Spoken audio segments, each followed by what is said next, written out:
Salut à vous tous, je suis très content de vous retrouver aujourd'hui dans le journal de la bande dessinée. Aujourd'hui, nous avons rendez-vous avec Debum du côté du festival BD au Château d'Aigle. Debum, bonjour. Mais bonjour Pal. C'est vraiment un grand plaisir de te rencontrer ici au Château d'Aigle. Ça fait des années que je te suis en bande dessinée. Et ce qui est génial, toi tu es, on peut dire, un artiste complet. Tu es dessinateur de presse et de bande dessinée. Je sais pas si ça se complète, mais c'est deux cordes que j'aime bien, ouais. Et toi, en fait, qu'est-ce que tu préfères? C'est vrai que tu aimes bien, mais la bande dessinée, c'est plus long à faire que le dessin de presse. Qu'est-ce que tu préfères? Être directement plus direct ou bien travailler des heures sur des planches? Je crois que j'aime justement alterner le côté très réactif du dessin de presse qui est publié une fois par semaine, que je peux recommencer la semaine suivante, et le côté longue haleine de la bande dessinée où pendant plusieurs mois je travaille sur un projet puis j'ai pas de retour avant longtemps. Je trouve que ça se complète assez bien. Je pense que si j'avais que le côté bande dessinée et pas ces retours plus directs, ça m'irait pas non plus. Et c'est vrai que tu es un chanceux en même temps, mais tu as un talent qui est assez dingue parce que depuis le premier album, tu as signé au fait aux éditions Lombard et en même temps tu as reçu un grand prix de la bande dessinée.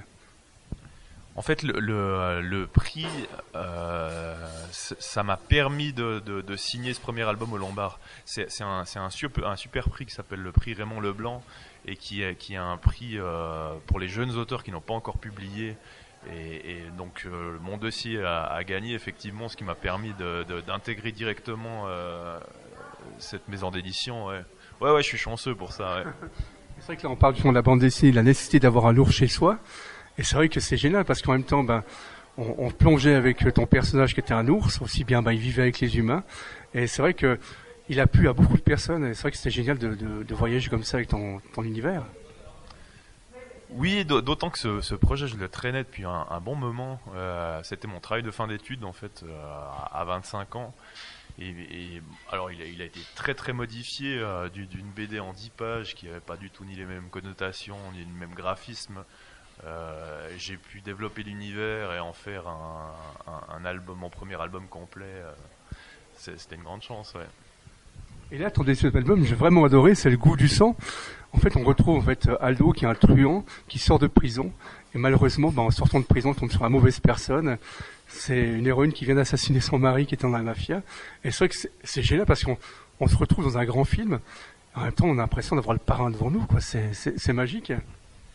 Ouais, je pense que c'est plusieurs hommages, clin d'œil à toute une littérature et tout un cinéma du polar, autant français, tant en flingueur que Pulp Fiction. Et j'avais envie de me faire plaisir, je crois, et de faire un polar dynamique avec des scènes d'action et tout en gardant ces traits d'humour. Je pense qu'ils se retrouvent un peu dans les deux albums, quoi. C'est vrai que c'est génial parce qu'on retrouve une nouvelle héroïne qui s'appelle Lou.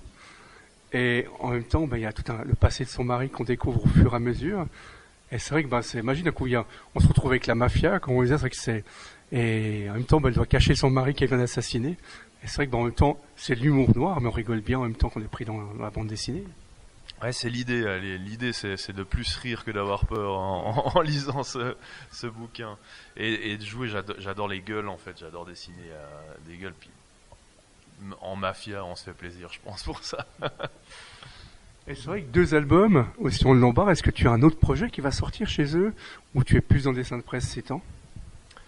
Je suis en train je suis vraiment aux prémices d'un scénario là, donc j'en ai même pas parlé ni au Lombard ni ailleurs. Je suis en train de bosser dans mon coin et dès que ce sera suffisamment embauché, je pense que je vais essayer de toquer à droite à gauche et d'abord au Lombard pour voir s'ils veulent repartir pour un 3e album.